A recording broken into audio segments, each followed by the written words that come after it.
Nah, not at all. You guys are gonna wax it. I Really? do. While we're on the subject of the test, Andre, let me just address the whole class. Apparently, I got an email from one of the students that said it's still locked. You still can't do the test.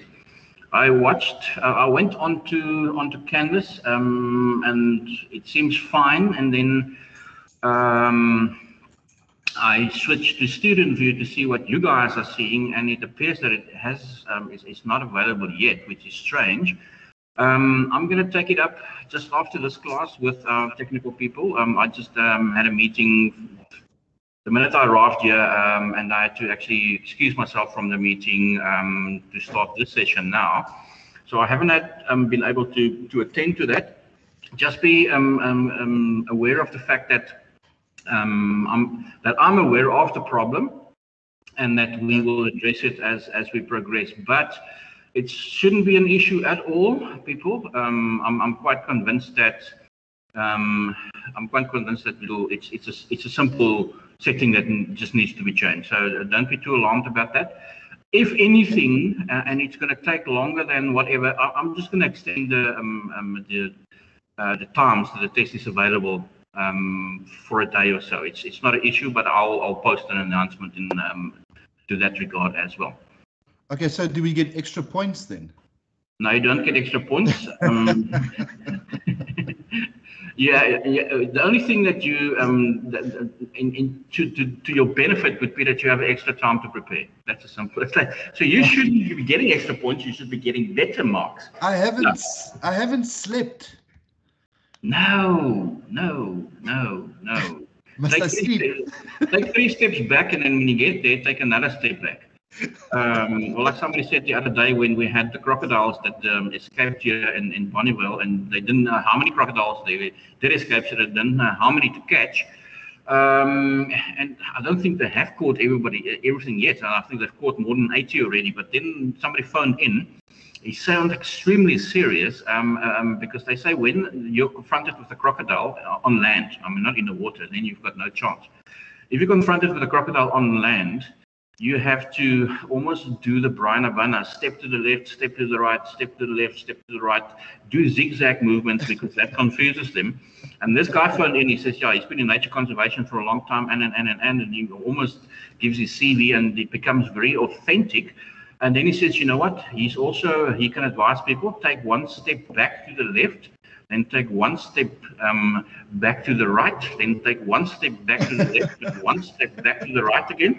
And this is the only reason why you do that is you don't step in your own, you know what, because that's usually what happens when you're confronted with a reptile like that. I thought it was actually quite an interesting angle on the escape strategy. People. On the other hand, I think the exact opposite approach is what we would prefer when dealing with customers. We'd actually want to move forward and in an attempt to identify their needs. And from Monday session, we have sort of a better understanding, I hope, of how consciously or subconsciously consumers go through 5 steps, and how some of these steps become default steps, or how some of these steps are done automatically the more a particular transaction is conducted. But let's advance. I'm going to go through the 5 steps again. As I said, this is the backbone of chapter 3. It's something that you will always find in a quiz, in an exam, in a test, in an assignment. It's a nice question. I can build around this particular 5 steps. I can construct a nice 25 to 30 mark question to test your knowledge and your application skills. So it's important that we understand these steps, and hopefully that will also in your own personal lives make a difference when you have to go shop again. Especially if you entering into new business for the first time, or you're buying a particular product for the first time. I know it's a long weekend coming up, and then pretty soon it's June school holidays, and people are, as a matter of fact, now already looking for holiday destinations over December, so they can break away. They save up money, they pay deposits. Just be very careful, people. There's obviously a lot of scams going on all the time. You don't want to be that person arriving at your holiday destination and then it's been booked by 10 other people, and the person, the agent who you dealt with is nowhere to be seen. However, that's our doom and gloom and life warning for the day. If we progress through the slides and we give you again sort of a summary of what the 5 steps are, we can apply this to any particular situation. I think previously we on Monday we used it, we applied it to your process of applying and then finally deciding to study with Stadio. We've also addressed it to maybe the process of buying food. We had 3 gentlemen here in the front of the class who actually volunteered to be guinea pigs in the story, where they went out for a takeaway meal, and the process that we go through and the different roles that we fulfill as consumers. So I thought, would any of you rather prefer to pick a scenario, and I can apply the next 5 slides to that scenario, because then it's something that you can relate to, or are you fine with me picking an example? No, go for it, Jochen. Okay, I thought maybe let's look at something that could apply on many levels, and it's something that did not stop as a result of COVID-19, and it just had to just modify their plans, but consumers still go to this, had to still go to the 5 steps, and that was like buying a house. We're going to buy a house. Let's give you a scenario and say, listen, Andrew and his wife Pamela recently got married. They're already starting thinking of starting a family, because they have been a couple for many years prior to marrying, which was just a sort of an official step they took. They both are in their late 20s, well established in their professions. The one is a teacher. Let's say Pamela's a teacher, and the husband is in let's say finance. And they've decided now, you know what, we are in the market for property, but obviously we're looking at something that A, can be lock up and go, B, would be at least offer us 3 and preferably 4 bedrooms, because if occasionally we work from home, which means, and also maybe with COVID, it's also nice to have an additional home that you can, a room that you can use for maybe a study, from a work from home sort of area. There's a child, and the 4th bedroom can, if there's another child, can be could result in that child's room. You have a main bedroom, maybe looking at least 1.5 bathrooms, preferably a double garage, because they both have vehicles. It needs to be in a specific area, because in 6-7 years from now, it's going to be close to schools. It's ideal if it's close to a good school, or a school that you would prefer your child to enroll to, as well as close to work. There will be a couple of sacrifices required in this process, but that's the scenario. So we've sketched the scenario, and the problem recognition here refers to them needing a property. At the moment, they are renting, and it's too small if they want to take it to the next step and start a family. So they're looking at it. The problem that they have identified is that they're in the market to buy property. They have their ideas, which in the scenario I've just sketched. I've also shared with you the criteria that they are looking at for buying property, or what the property should offer them and where it should be located. That's the criteria, what they will use later on. The different alternatives that they are obviously at this moment considering, that would be step number 2, would be to say, right, price, sorry, your price is another one, isn't it? Price is obviously one, yes. I think at the end of the day, if you tick all those boxes and you find something within your budget, then you're actually very fortunate. Then you have to check it out to see if it's actually real. But price would definitely be a criteria to be used, and we'll get to that on the next slide when we go to step 3 and we actually implement the criteria when we evaluate the different options that we came up with. But our second step, after we've identified our problem, in the scenario I've sketched, would be to gather information. Now, obviously, the first thing you do is you go Property 24, you go online, you go to all the different estate agents, the ones that you are familiar with, the ones that you see regularly when you pass. It could be SIF, it could be Remax, it could be, I can't recall all of them. That's where your information search now starts. You'll start online and you'll shop around, and you'll shop around for two things. A property that is, and because your websites offer you information on specific residential areas, you can select the area that you would prefer to stay in and maybe have a secondary choice as well. That's where your search process will start. What you'll then also do is you'll be looking at the criteria that you've given yourself. We know that we're looking for, and that's the next step. What type would it be townhouse? Would it be lock up and go? Would it be a freestanding house? Those are all search choices that you can populate. And then once you've gathered information, and you'll probably do this with on more than one occasion. You and your wife, Andrew and Pamela, will separately be looking, and they'll be looking together, and the one will search on this site and say, oh, I found a nice one, have a look at this one. And then what they will eventually do after a while is they will have a short list of about, let's say 5 houses. And then the next step would be to obviously then contact the estate agent that has listed that property. And you would then make an appointment to view the house that you actually have identified on the website. You'll meet the agent, they'll show you the house, and you should now have all the houses on your shortlist, and you should now have all the information available. When you get to the next step, which would be, which you would have sort of already in the back of your mind have kept in part of the second step, because obviously the criteria, you're not going to just randomly search for a house and gather information, and then you'll end up with 150 houses that you have to break down to the ones that meet your criteria.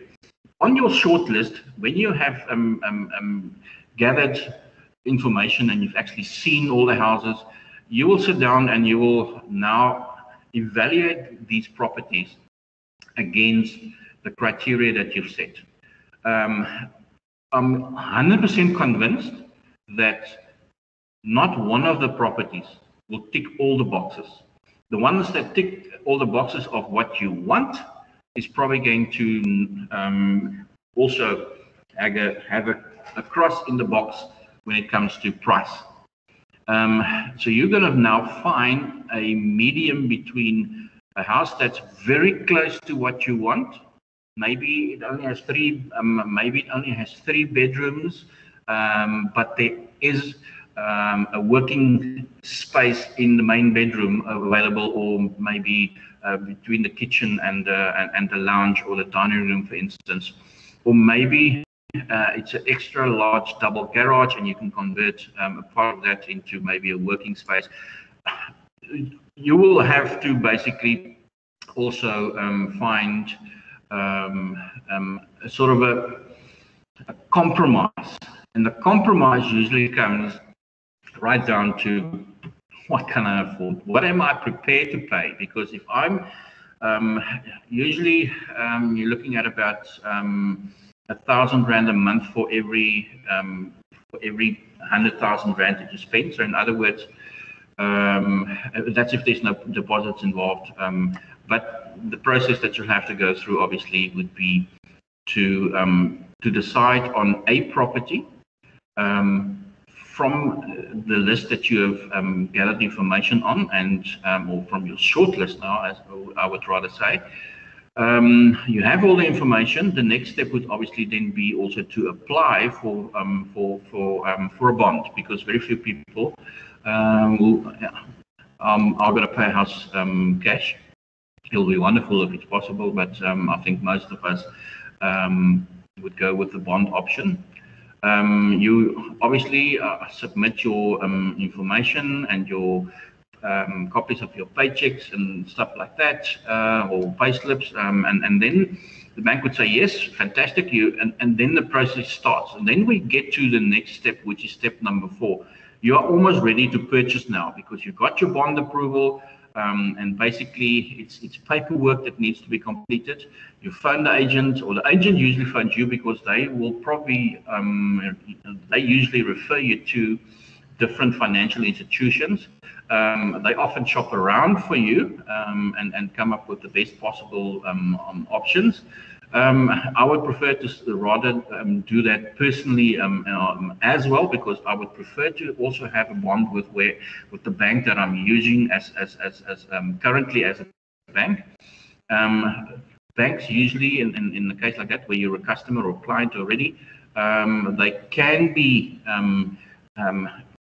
they can offer you favorable deals, because they know that you're a client already and they would like to extend your portfolio with them, and to add a bond to the money that or to your financial commitments to them.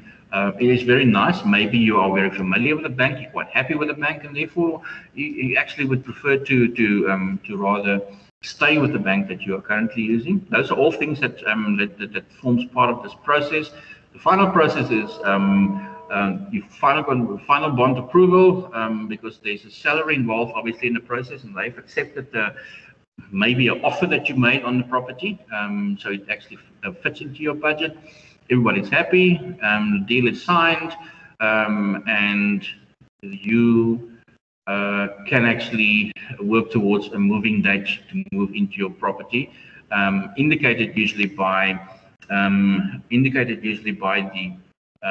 duration that your registration of the property at the deeds office is going to take. And my father sold his house last year during lockdown, which was actually surprising in the rate at which it happened, or at the speed at which it happened.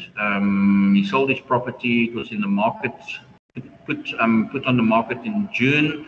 It was sold by the first week of September, which I thought was fantastic, to somebody who shopped online and was originally, or was actually located in Durban. The bond registration, everything went, bond registration, the property registration was at the deeds office, took about 6 weeks, and he basically by November had the money in his bank account. So it can happen. It's not always the case. Just before lockdown, I moved into a new place. My experience was exactly the opposite, because some clerk at the bank didn't submit all the paperwork that I've given them to the deeds office, and there were delays and whatever. You know what? For every good experience, you're probably going to have a bad experience as well. But you can usually bank on something like that. And then we move into our place finally. We're very happy. We're satisfied. We celebrate. And then 3-4 months after you've moved into your place, you consciously or subconsciously actually sit down and you evaluate if your decision was the right one. It usually happens when there are some faults that's picked up in the house, regardless of all the proper inspections and certification that is required for a transaction like that. And you now sit back and evaluate and say, you know what, very happy with the place.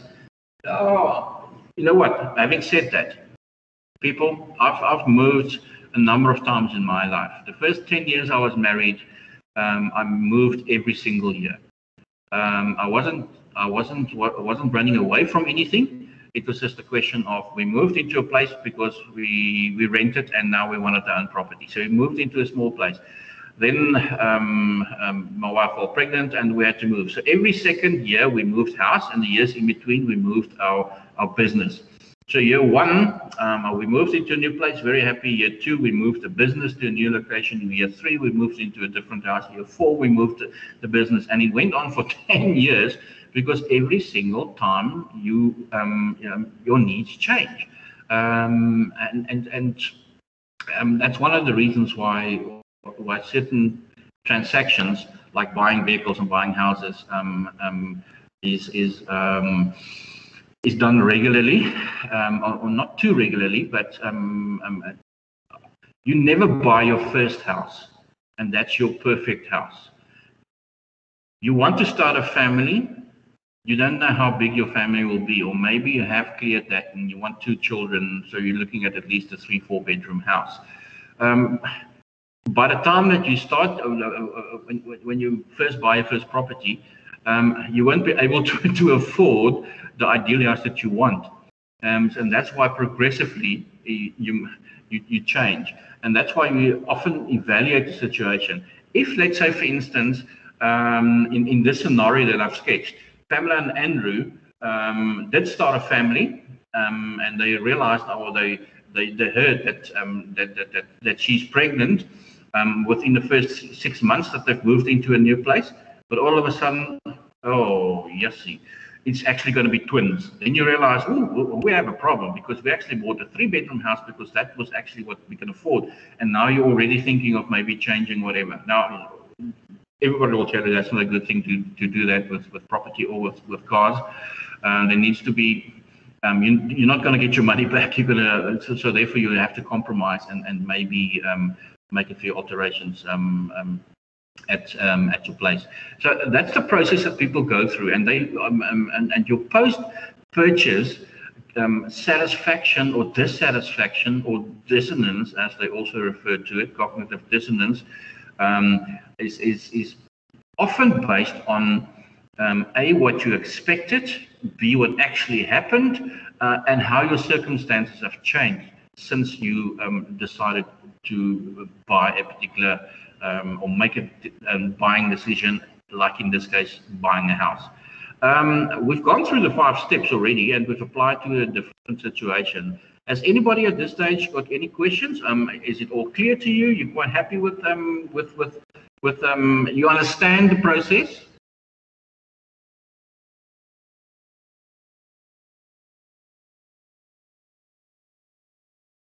Are we all good?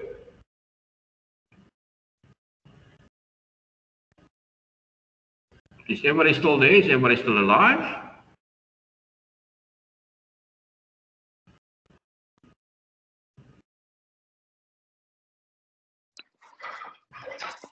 Yes, sir. Yes, sir. That's very good to hear. Listen, by the way, while I'm on this subject, I just sort of side noted myself. The students in Centurion, are there any of you that's still alive and are still online? I want to convey a message to you. That's rather important and of some relevance. Okay. Is it about the weather? No, it's not about the weather. It's also it's something that I think you'll quite enjoy, and I know it adds on to what you identified and expressed as the motivation for you studying with Sadio during class on Monday, Andre. Can I guess? You're coming to Centurion?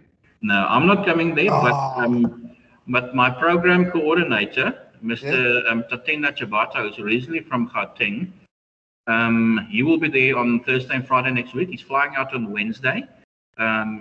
He said that he would like to obviously, I think you met him during the orientation session during that week, and he said to me this morning, he informed me what his program is going to be like next week, and I said to him, right, do you mind if I share this information with the students? So he's not going to be teaching class. You're going to still have class next week. online via me, but he's going to be on campus, and he said that if there's anybody who wants to meet him, who wants to share any issues they have with him, it's just one of those things that he feels that is valuable to also sometimes, especially with groups, and obviously he's not involved on our campus just with first years, just with the HEM and the HEB group. He's also involved with the BCM group, the second year's digital marketing. He's our digital marketing fundi and program coordinator. So he's going to be on campus on Thursday and Friday next week. You're more than welcome to pop in and say hello. He's a very likable and very sociable and an approachable individual. And his reason there is not to check up and see if you guys are doing your job or if the lecturers there are doing their job. He's going there to meet the students and to say, guys, I mean, you met me online. This is who I am. And so just there's an open invitation for you guys to meet him next week when he's in Gauteng. Okay, at the Centurion campus specifically. Okay, so I think that's it's at the moment the second prize that we can offer for those students who would have preferred contact classes on a daily basis. And I think our biggest challenge is not necessarily is definitely not staff. It's our COVID regulations, and unfortunately, we have to adhere to that. Sizes of groups, we have to split groups into and present the same lecture twice, and things like that. It's about the number of students that we are permitted at the moment to have on campus at a certain time, including staff. And that's our greatest challenges. We have to go with that because that's the those are the regulations, and we've always been known, and we would like to continue to be known as a institution of integrity and compliance. We follow the rules, and I think along those lines, we obviously have certain challenges that's not isolated to us. It's the same with other universities and colleges as well. But yeah, take the opportunity next week to meet Mr. T, as we call him. No reference to those who are familiar with Mr. T, the actor from the A-Team. It's not the same person. Right. Now that we know that there is consciously and or subconsciously a certain number of steps that consumers take when they make a decision to buy a product or to buy a service, is that there are a lot of factors that influence our decision-making process.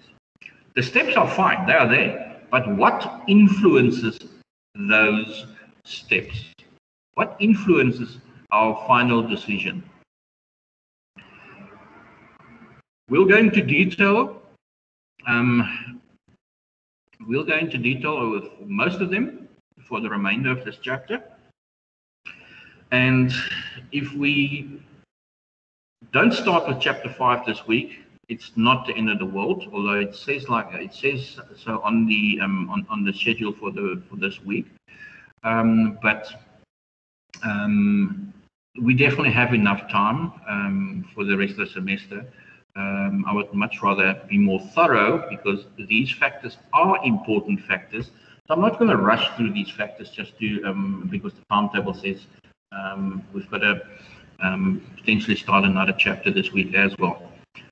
The consumer, as you can see there, right again, straight in the circle, in the center of attention, and that is where the consumer should be.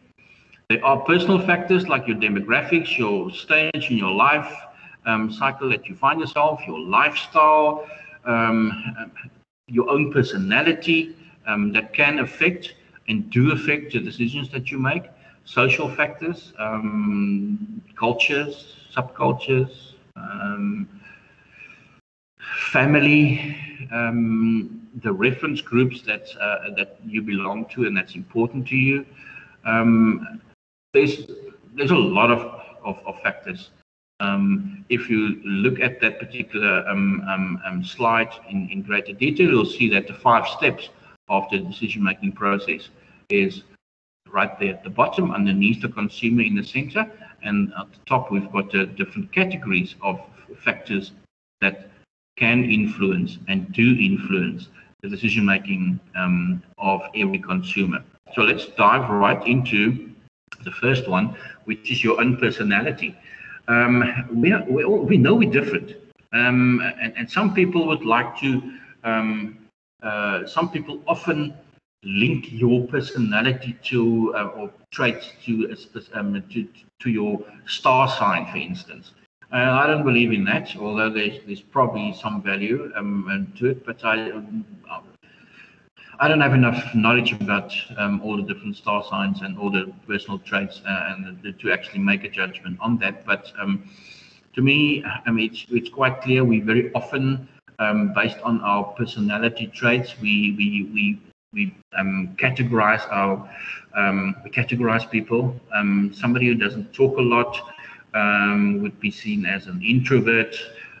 Your sociable individuals are seen as more extroverts. But it's more than that. It's not just one guy talks a lot, one person doesn't talk a lot, and all of a sudden, that's quite simple. So we put them into different categories as consumers, because people who are sociable will make decisions in a certain manner, and people who are actually quiet and introvert will make it. It's not that simple. Those are some of the aspects of your personality that affects your decision making. Very often also your own personal experiences shape your personality, and therefore also has to be considered as something of importance. Somebody with more experience in a particular buying decision will obviously be more confident making a decision. Some people have different personal preferences that is linked to their personality. Quite often, people who are introverts go for more sort of conservative decision making, as well as even the clothing that they choose. If they're going to buy a garment, for instance, is going to be more sort of neutral colors, where people with an extrovert personality might maybe go seasonal and with bright colors and stuff like that. There are a lot of different aspects that we have to consider. I've showed you an image there on the screen of 2 different types of dress. Again, I'm sure that dress code refers to 2 different approaches by 2 different businesses. Some businesses, and it definitely is going to be as a result of the type of business as well. I think that, for instance, I can remember we did when I was still involved with cricket, we did a coaching clinic in Paarl, and now everybody knows that in the Western Cape that it's hell was designed halfway between Paarl and Wellington, because it is, and there's probably people in Uppington who will concur to this, because it is excessively hot in the Western Cape summers. 40 is probably not even a number. 40 is just, okay, right, it's a nice day outside. But it usually gets in excess of 45 degrees. And we had a coaching clinic, and it was one of those days in Wellington, and one of my new coaches arrived in jeans and a golf shirt. And you could see that the participants in the session was also like, what's this guy on about?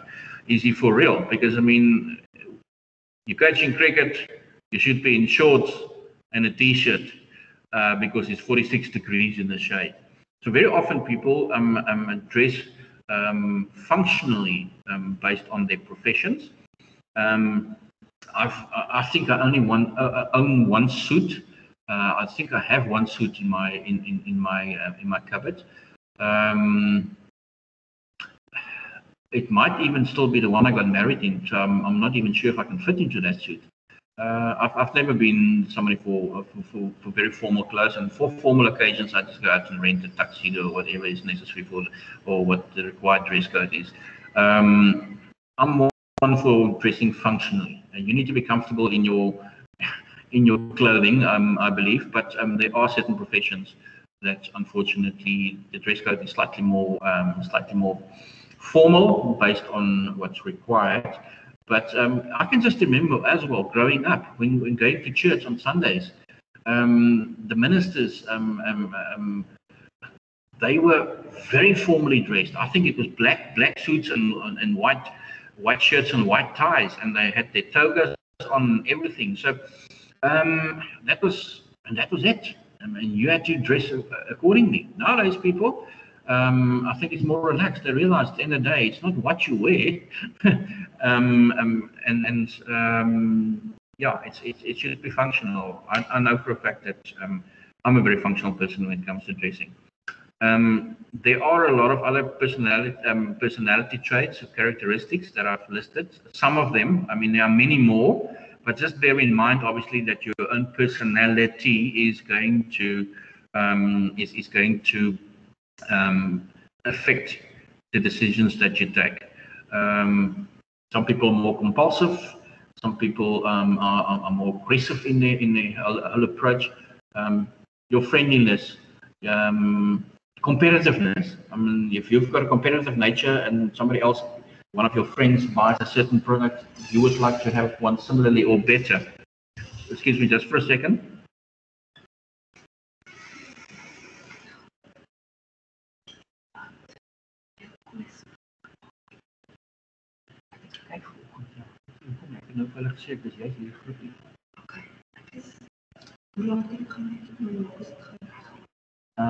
Net na hierdie broere en dan gaan ek oor ander kant toe, maar daar's mos genoeg tyd.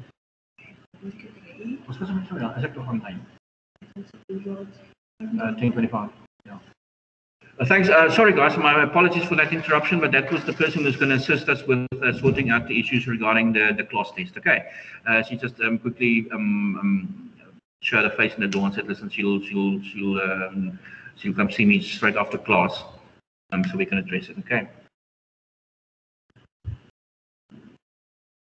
See, we in Cape Town don't just sit around and watch the mountain or the grass grow or the waves break. We do some work occasionally as well. Right, everybody. What else can impact the decisions that we take? Our perceptions. Our perceptions and perception by definition can be seen as the processes that we follow to select and analyze and interpret how our senses react to certain stimuli. In other words, you smell something nice or you smell something bad. Do we react better to nicer smells than to bad smells? Of course we do. I'm not going to go into a place that it's an unpleasant smell and it immediately puts you off and makes you cautious to take a decision. Good smells are better, and therefore, and I'm just in this case, I've just used one of the senses. This process of perception that is formed is done by a combination of all our senses. What would you say from all your senses? If you walk into a shopping mall, for instance, and you and you don't have something in particular that you're looking for, but you know that there are some things that you need, like maybe clothing or whatever. When you walk into a shopping center, a big shopping center, which senses do you think are the first ones that notice something? Let's say you're looking for a clothing store.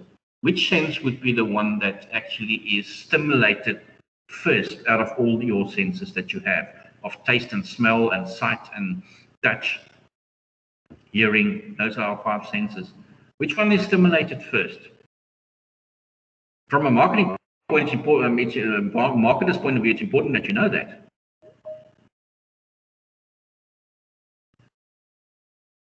Okay, which of your senses do you think would be stimulated first?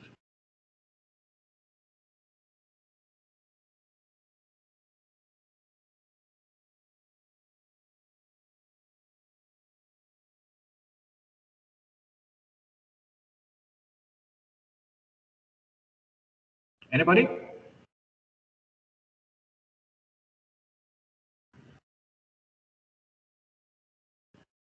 Is anybody still there? You're still alive, guys? Yeah, I just went offline. What was the question, Jaco? I'll repeat the question. We're dealing with perception that basically is as a result of the process that we follow to select and analyze and interpret in the way in which our senses are being stimulated. Yep. I said if you walk into a shopping mall and you're looking to buy some clothing, which of the senses, your 5 senses, eyes, is stimulated first? Eyes. Yep. Because you see something in the window that is maybe displayed by a mannequin, and it looks nice. It might not look the same on you, but that's what draws your attention. What's the next step that you do after that?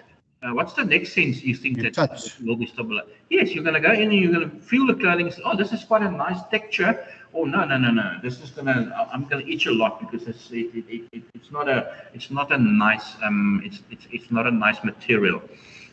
When you're looking for, when you are hungry.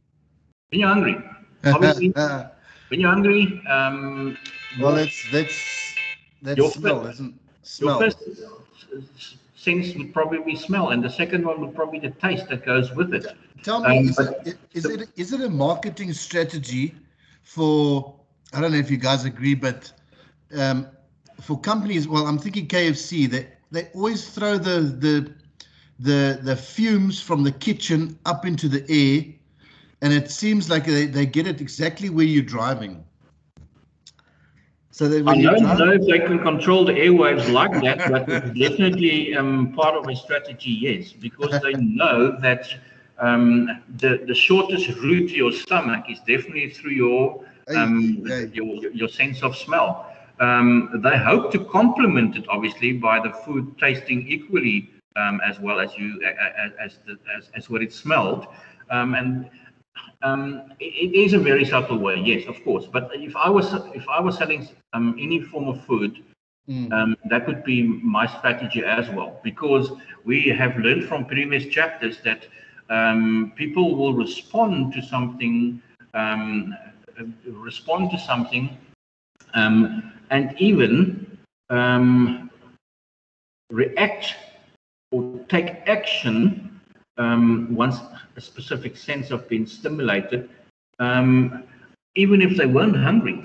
A good smell can convince you that, oh, maybe I am hungry. Yeah. It's done very subtly, yes, and it is definitely a strategy without a doubt. Yeah. It's because they it's because they know that from all the exposure that you get as a customer on a daily basis, through radio ads, commercials, billboards that you drive past, the different smells. The one that works best when you want to sell food, regardless of what it is offering the opportunity to taste it. Those demonstrations that you have in the shops where they actually are preparing the food, the smell combines with everything, and then you also have an opportunity to taste it. It works wonders. A lot of events, food and wine festivals use that approach, because the chances that you will buy something increases if you can experience that product. Why do you go for a test drive and not just buy the car off the website?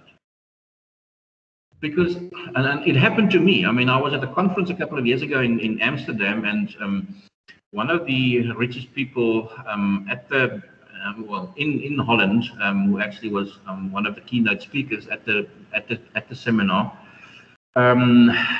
came up to me afterwards, and we discussed it because there's obviously not a lot of people, or there's people from all over the world that's present there, but me and a friend of mine were the only two South Africans. And obviously people, when you're traveling internationally, and people hear you from South Africa, they are almost more interested because we sort of that enigma at the bottom of Africa. And people have their own perceptions. Now we're on the subject of perceptions on what Africa is and what Africa offers. And Rolf came up to me and he said to me, if money wasn't the issue, what car would you drive? At that point, it's a number of years ago, around 2005, 2006, I actually quite liked the Porsche Boxster. And I said to him, yeah. And he said, well, it's a nice vehicle. And he's very much into vehicles. He's got 27 vehicles. And as a matter of fact, in Holland, most houses don't have more than one garage, if they have a garage. And in his case, he had two garages, so he was very fortunate. But he stored his vehicles at the racing track, the Formula One racing track in Britain. That was, yeah. And then he flew over from Holland to England on weekends just to drive on the track because, I mean, he can. Yeah, he's rather wealthy. And then he said to me, you know what, when you go back to South Africa, do you know where the closest Porsche dealership is? I said, yeah, as a matter of fact, it's within 2 kilometers from where I stay. He says, well, go and drive it. I tell you what, I took his advice. When I got back to South Africa, I did that the next day after I arrived. I walked in, I sat in the vehicle, I didn't even start the car. I just realized, you know what? Totally different from what my perception was of the vehicle. Yes, it's probably I wouldn't be able to fit a top bag or my squash bag and things on the back seat. It was not a user-friendly car for my purposes. It was a nice car to have, but I didn't even go to the next step and test drive it. It was never going to satisfy my needs. And I think that's very important to realize that with such a lot of information that's thrown on a daily basis in the faces of consumers, they are going to be very selective when they make their decisions. They are only going to go for the things that they really need at that stage. If you bought a house last week and you drive past a billboard that advertises a new housing development, you're not even going to pay notice to it because, I mean, you just bought a house. So your need has already been satisfied. So if you are ever, on the other hand, is looking for a house, then you will pay more attention to a billboard ad like that, for instance. Again, determined by what your specific circumstances are at that time. Right.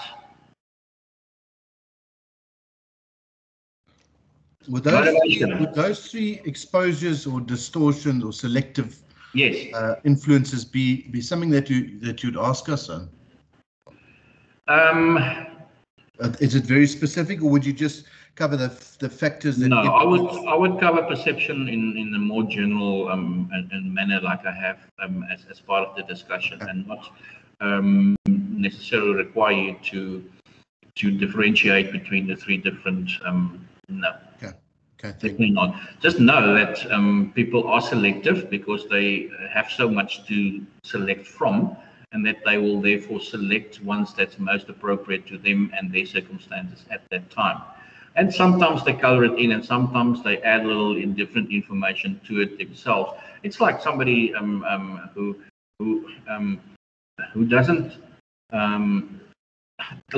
you know, we all have friends who exaggerate. They exaggerate because they want to, they are entertainers. They want to be the heart of the party. They want to be the center of attention. They want their story to be better than yours. I think there was a Toyota ad, Toyota Hilux commercial a number of years ago with the little children that my dad is better than yours. I think you can still maybe vaguely remember that. But it's always it's very common that we would like always to be better than the next person. That's the natural competitive nature of the human being. Some more than others, but for that reason we are we become very selective in what we choose. And that's all basically on perception itself. It's about what is the process of perception, and how does your perception of particular product or brand influence your decision. Another aspect that is rather important, and I think that you will definitely find on more than one occasion, and I think those who have done business studies at school have probably been exposed to Maslow's hierarchy of needs already 5,000 times since grade 7, I think. And again, a lot of these you know. The important thing about Maslow's hierarchy of needs is that Maslow, as a psychologist from a number of years ago, said that, you know what, we have to put the needs that customers have. I'm going to use what the needs that people have in a sort of a order of prominence, and we can draw back straight to the point of which needs are needs more important, and which needs are more important than others. That's basically how he came up with this categorization. The 5 different levels in his hierarchy, and this is important because I regularly find that students remember all 5 these levels. They have them in the wrong order, because this is a bottom-up illustration. The needs that are most important and that is directly related to our daily survival: breath, be able to actually breathe, food, eat. We need to sleep. These are things, people, that we need to have for our own survival and existence. They need to be satisfied before anything else can be satisfied. So the process of running through Maslow's hierarchy is you find yourself on a specific level because you have been able to satisfy the needs on the level below you. In other words, your physiological needs, those basic needs to survive, needs to be satisfied first before you'll even think about safety, job security, safety of your home. And that will also have to be satisfied first before you start thinking of joining a club, a sports club, for instance, to satisfy your social or belonging need, for instance.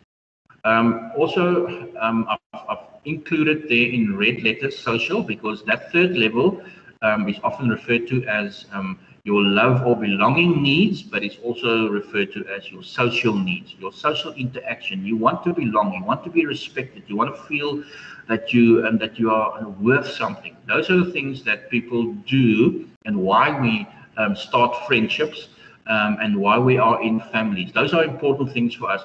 But that only becomes important if your stomach is full and you're not thirsty, and your basic physiological needs right at the bottom has been satisfied. The next level is self-esteem. We all want to be respected by other people. We all want to respect other people. So it's the good things in life. It's those things that will improve your status and make you feel good, or enhance the status that you have in a particular society. How you feel about yourself is extremely important. Those are all esteem needs that we want satisfied, but we're not that concerned if they are not satisfied, if we're still at the bottom and we're trying to survive on a daily basis. Your self-actualization needs right at the top are the ones that you are going to satisfy last. This is probably where you'll find that people who are very content in their lives, they are very happy with how their family is functioning. The kids are doing well. They've got a very good, very good position at work, income and work, and none of those are issues. We're going on family holidays. We can afford life, and we're actually not living in luxury, but we're living an extremely comfortable life. Then we go to our bucket list things, those things that we tick off only once we know that our physiological, our safety, our social, and our esteem needs have been satisfied and is satisfied consistently. Then we'll go to the top level. That little blue triangle right at the top refers to our self-actualization needs, which we'll only get to once we have satisfied everything else. And it's different for everybody. People want to maybe fly to the moon. Some people want to actually climb Everest. Some people just want to be the CEO of their company. Regardless of what your highest achievement could be that you've set yourself as a goal, you'll probably find in that top level the level of self-actualization or the self-actualization needs.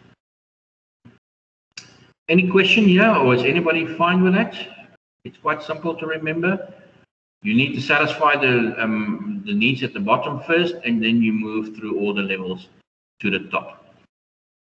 That's why, again, at the base of the triangle, it's much bigger because those are common to most of us.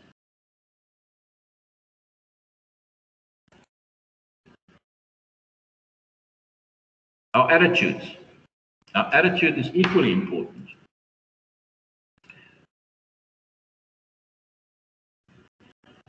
We can quite simply say that our attitude towards something is either positive or negative. Our attitudes are very often developed through our experiences and interaction with other people, because that brings us to a point where we become more knowledgeable, and because we have more knowledge and more information, it helps us to make a better decision.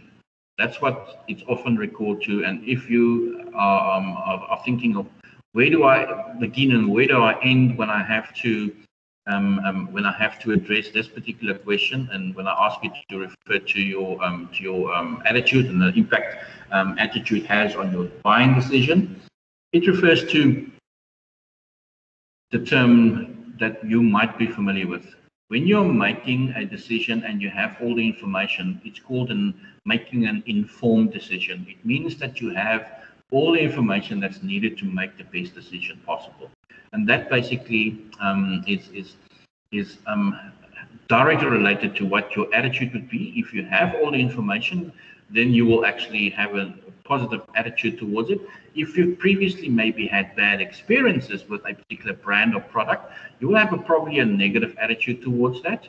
Why do you think we have a negative attitude towards reptiles like snakes and stuff? Even if you've never seen a snake in real life or been confronted by a snake that you find in your kitchen or on your braai on the patio at the back, regardless if you've had that sort of first-hand experience, why do we have a negative attitude towards snakes? Because we know that we don't have enough knowledge. Therefore, we don't know if that snake is poisonous or not. We do know there are poisonous snakes, and that you can die if a poisonous snake bites you. But we don't know, and because we do not have enough information, it forms a negative attitude. We often form a negative attitude towards a particular item, and from a consumer's point of view, towards a particular brand or product. How can marketers address this? Right at the bottom, that's rather interesting and important. They can increase the emphasis on the particular brand's attributes, like Volvo. Their slogan is that they've won prizes and awards for the safety of the vehicle. So focus on that. Overemphasize that when you're marketing to customers. You can also do it by emphasizing additional benefits, for instance. Pick up and say, right, you can shop, but now, you know what? Something extra that we've added, you can shop online as well. Okay, so that's something in addition to your usual benefits that you get from shopping. And then obviously we know that direct comparative advertising is not always possible and it's not permitted in our country. The example I've used there is the one of Pepsi Cola and Coke, who've been in a feud in the States for as long as I can remember. It's nice, it's interesting. It's not something that's permitted in our country. Students, anybody have any questions? Because we've reached the end of our journey for today. Andre? Yes, yes, how are you?